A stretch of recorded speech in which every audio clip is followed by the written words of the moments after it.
দর্শক এনটিভি অনলাইনের পক্ষ থেকে স্বাগত জানাচ্ছি তৌহিদ হাসান ওসামা। দর্শক আমি এই মুহূর্তে অবস্থান করছি যশোর খুলনা মহাসড়কে। আমি যেই এলাকায় দাঁড়িয়ে আছি এটি শিল্প বাণিজ্য ও বন্দরনগরী নওপাড়ার চেঙ্গুটিয়া নামক এলাকা।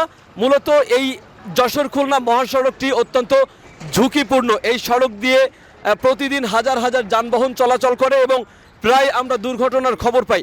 আমরা এই যে সড়কটি আপনারা দেখতে পাচ্ছেন, এই সড়কটি ভাঙা চোরা খানাখন্দে ভরা, যে কারণেও দুর্ঘটনার প্রবণতা অনেক বেশি। এই ব্যাপারে আমি একটু কথা বলতে চাই স্থানীয় একজনের সাথে। আপনি একটু জানাবেন যে আসলে এই যে সড়কের অবস্থা খানাখন্দে ভরা, এটিকে আপনারা কিভাবে দেখছেন? এটা সড়ক না, এটা নরক। নরকের চেয়ে খারাপ। এই সড়কে মানুষ চলে না, এ তো গরুও চলে না। সেই সড়ক আজকে কয়েক বছর ধরে এই সড়ক কোনোদিন ভালো হয় নাই। পরে 2 মাস পরে আবার দেয়, সেই করে 2 মাস পরে সেই, কিন্তু ধুলা বালি মানুষের চোখ কানা হয়ে যাওয়ার কথা। এই যে সড়কে মানুষ চলার মতো নেই। আপনারা কি চান এখন? সড়ক ঢালাই চাই যাচ্ছি আমি। আগে ওই সামনে যে ঢালাইতে যাবে, ঢালাইয়ের দরকার এই সড়ক, তাহলে এই সড়ক টিকবে, নাইলে এই সড়ক কোনোদিন টিকবে না। এই ঈদে জামা জুতো অ্যাক্সেসরিজের ডিসকাউন্ট।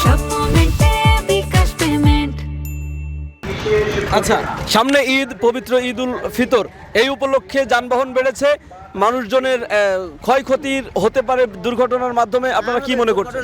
যে অবস্থা তাদের দুর্ঘটনা তো প্রতিদিনই হচ্ছে, কোনোদিন বাদ নেই। এনতে নয়াভারতে যশোর পর্যন্ত দুর্ঘটনায় অল কমপ্লিট প্রতিদিনই 1-2 দিন হচ্ছে কমপ্লিট। মোটরসাইকেল অ্যাক্সিডেন্ট হচ্ছে, বাস অ্যাক্সিডেন্ট হচ্ছে, ট্রাক অ্যাক্সিডেন্ট হচ্ছে। ট্রাক তো ভেঙে পড়তেছে, জায়গায় জায়গায় মানে হ্যাঙ্গার ভেঙে পড়তেছে, উল্টে পড়তেছে। সড়ক তো ভালো না, তাহলে খালি গাড়ি দৌড় দিলে তো লাভ হবে না। সড়ক ভালো হইলে গাড়ি দৌড় দেওয়া, একদম সড়কই তো খারাপ। আচ্ছা দর্শক, শুনছিলেন মূলত যশোর খুলনা মহাসড়কের এই বেহাল দশা কিন্তু 1-2 দিনের না, এটি দীর্ঘদিন ধরে এভাবে রয়েছে।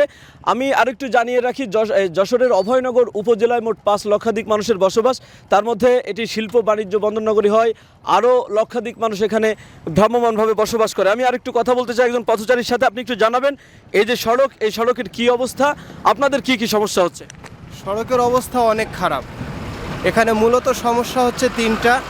রূপসা গড়াই, তাদের বেপরোয়া গতি, এবং লোড ট্রাকগুলো যারা আরও বেপরোয়া গতিতে এই ভাঙা রাস্তায় চলাফেরা করে। এই সমস্যায় আমরা সারাদিন এই রাস্তায় 4 বার থেকে 5 বার যাওয়া আসা করি। অনেকটা ভীত এবং সংকুচিত অবস্থায় থাকি, না জানি কোন সময় একে তো ভাঙা রাস্তা, দ্বিতীয়ত তাদের হচ্ছে বেপরোয়া গতি। এজন্য আমরা অনেকটা সময় ভীত এবং সংকুচিত থাকি। আচ্ছা, আর এই যে সড়কের যে ধুলাবালি যেটা দেখতে পাচ্ছেন, সাধারণ মানুষ আপনারা চলতে ফিরতে কি কি সমস্যার সম্মুখীন হচ্ছেন? এই ঈদে জামা জুতো অ্যাক্সেসরিজের ডিসকাউন্ট। এই ধুলাবালি হচ্ছে মূলত অনেকটা স্বাস্থ্যেরও ক্ষতি হচ্ছে। ছোট বাচ্চা, অনাগত ছোট বাচ্চারা যারা এই রাস্তা দিয়ে অনেক সময় যাতায়াত করে, তাদেরও অনেক সমস্যা হচ্ছে। এই ধুলাটা এমন একটা পর্যায়ে মানুষের এই ধুলা থেকে হয়তো অনেক সময় বড় ধরনের কোনো রোগও সৃষ্টি হতে পারে, কারণ আমাদেরকে যাতায়াত করতেই হবে এই ধুলার মধ্য দিয়েই। আমি এই ধুলার জন্য এবং এই রাস্তা সংস্কারের জন্য বর্তমানে যারা দায়িত্বে আছেন তাদের কাছে বিনীতভাবে অনুরোধ জানাই, অতি অবিলম্বেই যেন এই রাস্তাটি সংস্কার করে। আচ্ছা, সামনে পবিত্র ঈদ উল ফিতর, এই উপলক্ষে যানবাহনের চাপ বেড়েছে যশোর খুলনা মহাসড়কে। তো দুর্ঘটনার প্রবণতা কেমন বুঝতেছেন, যে দুর্ঘটনা ঘটতে পারে কিনা? যে কোনো সময় ঘটতে পারে ভাই, দুর্ঘটনা যে কোনো সময় ঘটতে পারে, কারণ সামনে ঈদ। এই ঈদকে সামনে রেখেই এখানে যারা, যেহেতু এখানে ব্যবসাবহুল এলাকা, অনেক দূর দূরান্তের মানুষজন আছে এখানে, তারা অবশ্যই পরিবার সহ বাড়িতে যাবে। তো এ যাওয়ার পথে আমি আশা করব যেন কোনো অনাকাঙ্ক্ষিত ঘটনা না ঘটে। গাড়ির ড্রাইভার যারা আছেন তারা অবশ্যই সতর্কভাবে গাড়ি চালাবেন, যেহেতু ভাঙা রাস্তা। সেহেতু আমরা মানে বারবার ওই একটা কথাই আসে, যেন আমরা রাস্তাটা অতি শীঘ্র সংস্কার চাই। এই ধুলাবালির মধ্যে যেন কোনো মানুষকে কোনো দুর্ঘটনায় না পড়তে হয়। আচ্ছা দর্শক, শুনছিলেন মূলত যশোর খুলনা মহাসড়কে চলাচলকারী যে সমস্ত সাধারণ মানুষ রয়েছেন, তাদের একটাই দাবি, এই যশোর খুলনা মহাসড়কটি সংস্কার করে চলাচলের উপযোগী করে দেওয়া হোক। আমি আরও একটি তথ্য জানিয়ে রাখি, আমি কিছুক্ষণ আগে কথা বলেছিলাম যশোর জেলা নির্বাহী প্রকৌশলী আহমেদ মাহবুবুর রহমানের সাথে। তিনি আমাকে যেটা জানিয়েছিলেন যে আসলে এই যে সড়কের বেহাল দশা, এটি সম্পর্কে তারা অবগত রয়েছেন, খুব দ্রুতই ব্যবস্থা নেবেন।